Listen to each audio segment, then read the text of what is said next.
Welcome back. Day 7 is suspected to be another day of protests across Nigeria, although the intensity has tapered, given what we've seen across the country. But some centers across the country or in parts of the country are still protesting. And so we're following up on that. But we want to piggyback on some of the things that were said at a joint briefing by the security chiefs from the CDS down to other chiefs and the IGP and other formations as far as law enforcement is concerned in Nigeria, given what has played out in the last 6 days. That's why we've been joined in the program by a retired assistant director of the DSS, as well as fellow International Institute of Professional Security, Security and Intelligence Consultant and CEO of Otiyeke Universal Security, Mr. Adams Abu. He joins us via Zoom. Mr. Abu, thank you so much for coming on the program. Thank you. It's my pleasure to be with Nigerians this morning. All right, Mr. Abu, let's get your first take from some of the remarks by the chiefs yesterday. One of the big one is the fact that the CDS has said they will go after the enemies of the state. So we've always asked experts like you how the government or the security agencies intend to manage a twin, very delicate issue. On one hand, they have a responsibility to protect the Nigerian state in terms of national security. On the other hand, they also have a responsibility to protect the protesters who have decided that we're going to go the long haul of ensuring our voices are heard, because in our view, we do not think the president responded to our demands. Oh, thank you very much. Let me start from the speech of the Chief of Staff. I think what he said is exactly what he's supposed to say. They are supposed to make sure that this country, peace and orderliness does not break down to a level that we cannot manage. Before these protests, very many of us spoke about what the implications of the protest would be. And so what played out was not something that we did not expect. If you take the incident, the reactions, particularly from certain parts of the northern region, we are not surprised, because you have a chunk of the poor of this country from that part of the country. And therefore, it does not take them anything. Even if it's to be mobilized by any interest, who want to take advantage of the protest, to get at Nigerians and by extension, the government. So what they did there did not come to us as a surprise.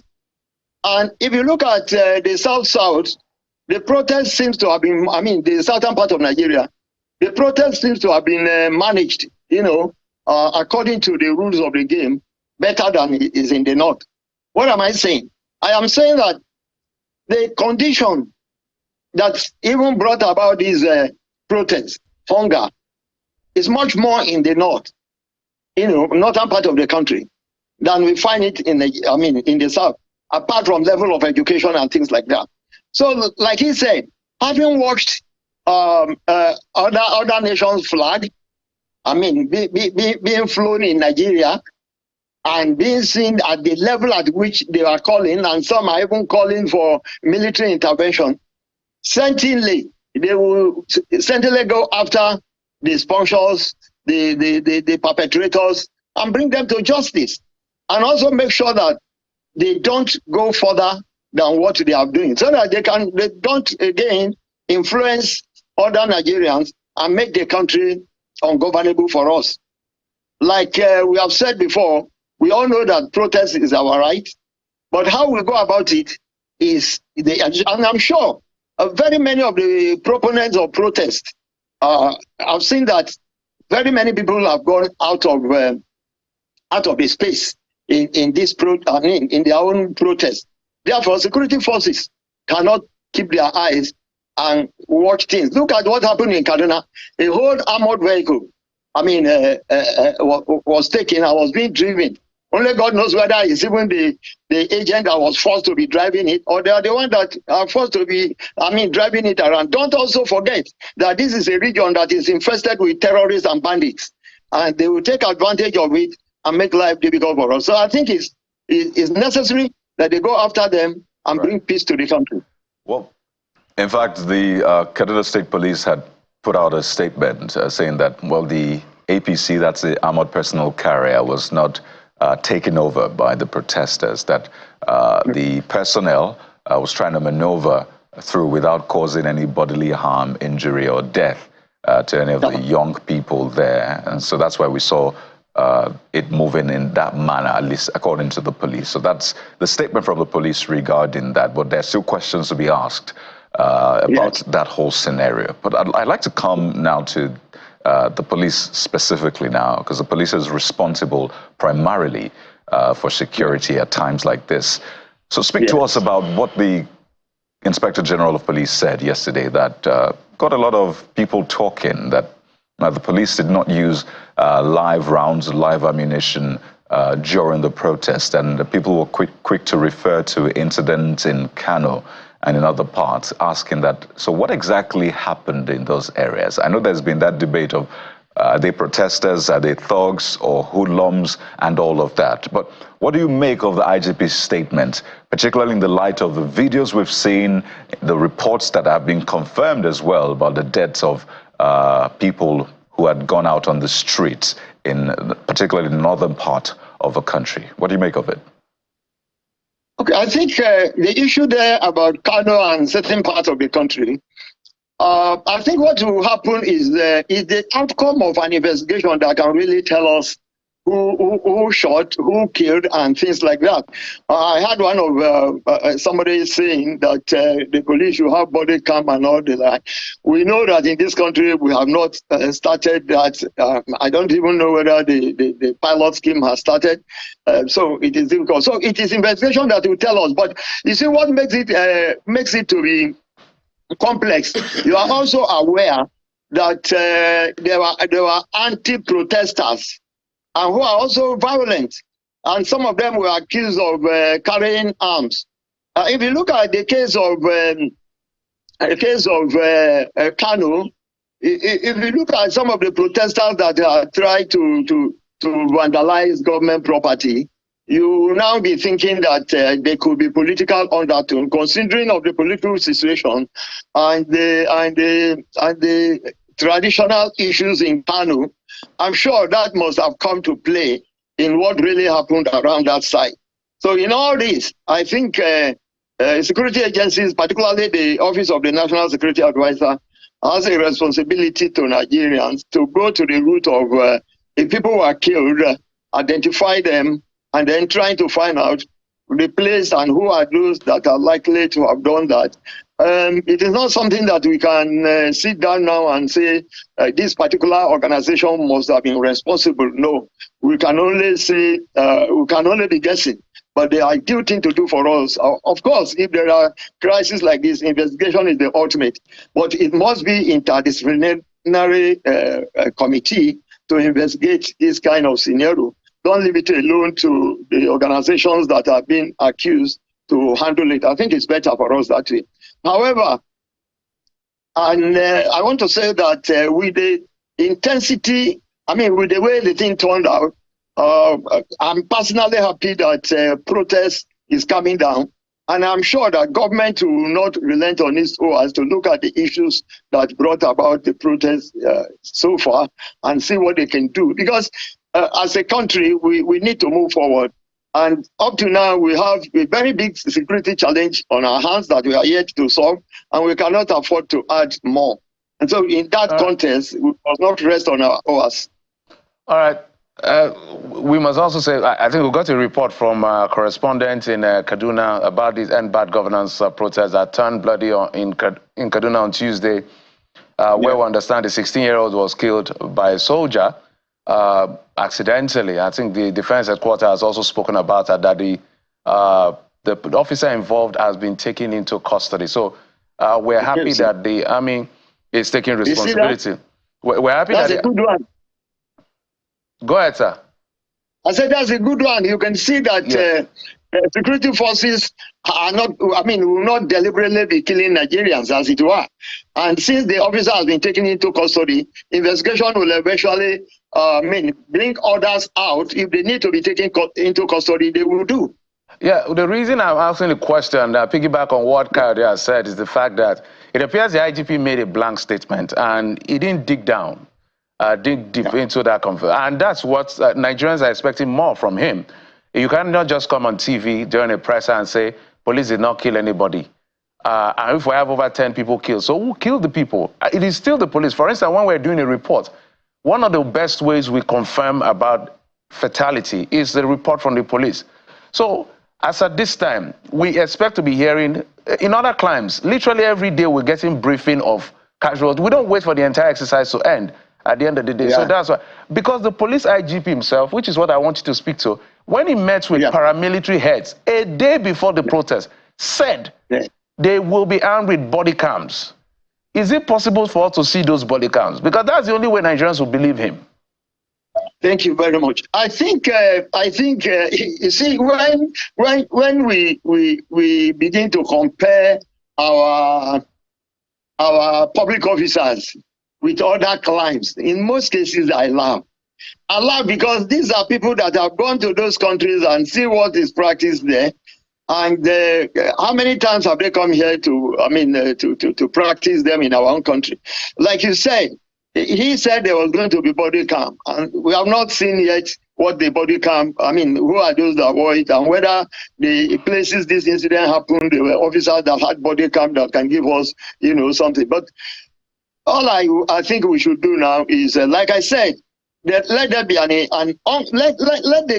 fact, if the police will not do it immediately, let the federal government set up an investigation panel to begin to to work on what is happening and what had happened, and so that Nigerians can truly know, because already from what you have said, he has cleared his organization, but I think the investigation will finally tell us whether what he said is right or not. And like you said, even if they had body cam, how many of them will have? I don't think all members of the Nigerian police force by now will have body cams when they are going out on operation. It's something that we are starting, and we are not likely. But that as it may, investigation will tell us whether some of the killings that happened were done by the police, or were done by some thugs that were brought in by anti-protesters and all the like. And I know the conversation around body cam, yes, is the ideal, but, we have operational vehicles to fill. We have petrol to buy for generating sets in police stations, other issues that we need to resolve around the operations of the police. So I don't know exactly how body cams will play in, but it's the ideal. It's something we look forward to and we need to see so we can ensure accountability. But now that you mentioned, the tricky dichotomy between protesters and is it thugs, looters, or hoodlums? And I know there's been that debate that is being thrown around. Some will say, well, when it's peaceful, they are protesters. But when it goes awry, then they are hoodlums, thugs, and looters.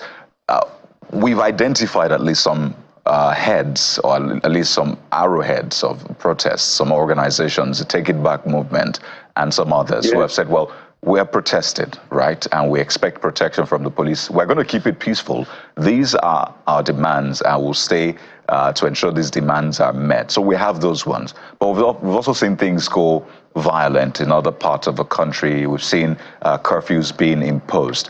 So what would be your advice then, and I'm saying across board, first to those who are legitimately protesting peacefully, what would be your advice to them in the light of the recent happenings, waving flags here and there, and all of the incidents we're seeing?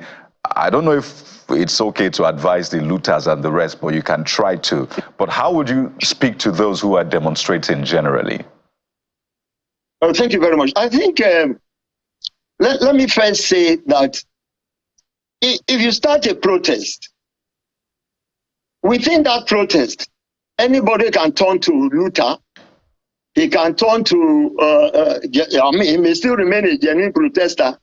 He might turn to a thief. So the organizers don't even have control of the protesters that they call out. Therefore, I think my first advice is to everybody that will be coming out to protest to know that this thing has a rule, and you must keep to that rule. And for the protest, for the organizers, they should know. Look at the case in Kano. If you look at those teenagers and infants that came out, and if you look at Kaduna too, I think the organizers had a responsibility to call off that protest because it was turning out to be something else, because that was not their initial expectation. So if the expectations are no longer what I saw some people, I don't want to call a particular young man, he's very popular in this country. After he attended the first one and he saw video from other places, he's based in Abuja, and he went on his Instagram and other social media handle, and he said, look, let us stop, let us not come out today. I think that was the day before yesterday. I took my cap for him. And I think since then, even before the various states, ordered curfew and things like that. When you discover that what you wanted is no longer what is playing out, the leaders have a responsibility to call it off and possibly begin to go into dialogue with the government for us to achieve. I know that most of them did not get what they expected they would get from the president's speech, but we are still in this country, and we are all looking for better life for all of us. And I think it will be better. But we must not be violent. Pardon me. And we must not sponsor talks and whatever during protests. Right, and then that's the flip side. So some have said this can easily be a tactic from government, right? So plant questionable characters in the midst of them so that things will go awry, loot a little bit here and there, cause mayhem here and there.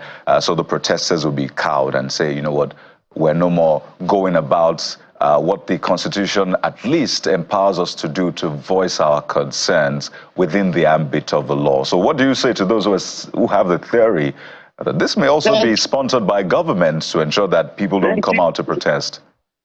Thank you very much. I will not use the word government, but I will use the word of some Nigerians, particularly politicians, who want to be seen that they are working. They want some government officials to see that they are working. They could be the one that are planning this. Because from my own experience, at least as an intelligence officer, I know something we call psychological operations. When there are going to be issues, you have a way of carrying out some programs through a psychological approach to deal with them, but certainly not planting violence during the period. So the people that are pinpoint that are sponsoring this are politicians and some people who want to benefit from government, who want to be seen that they are doing something. I mean, just imagine if you look at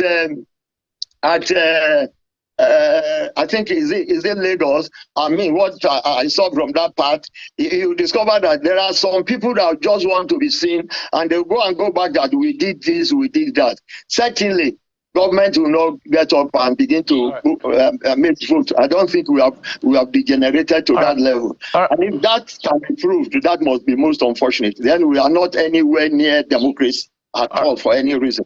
All right, Mr. Abu, as we begin to wind down, one of the things I want to draw your attention to, first, we must commend the security agencies, especially the ones that are doing their job professionally. So we must be clear on that, that is not all of the elements that are misrepresenting the force or the military.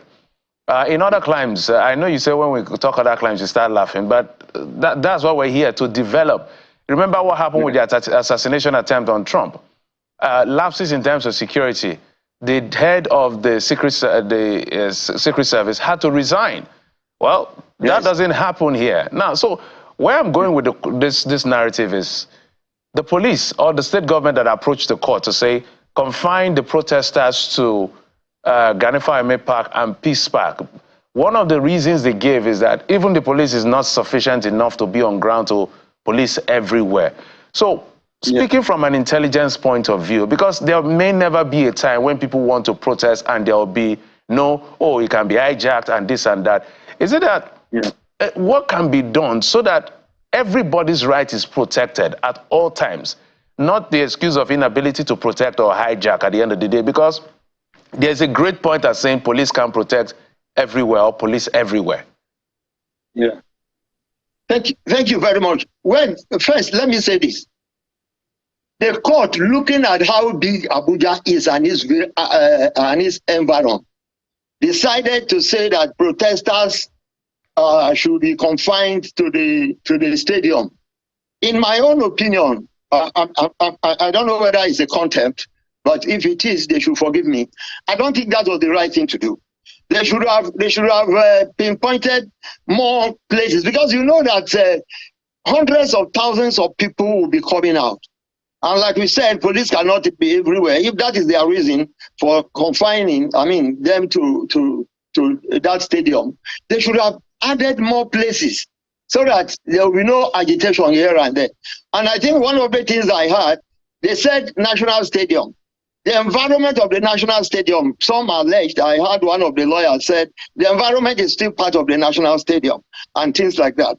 So in their own judgment, they should try to be definite and give more room, because that is the only thing that can happen. But let me come to the performance of security agencies. I saw some police officers, I don't know whether it's Adamawa, fantastic job. Fantastic job. And other states, they were going side by side with the protesters. The protesters couldn't go violent. In fact, they even served them with pure water. That is fantastic. That's modern day policing. And as it comes to the issue, if there is any failure and people resigning, but you are in this country where somebody is even in the prison and he still win election. We don't add morality to our own public service. And so that is what we are sovereign. Right. And I think until we get to that level, how many people have cases with, how many people have cases in with the EFCC?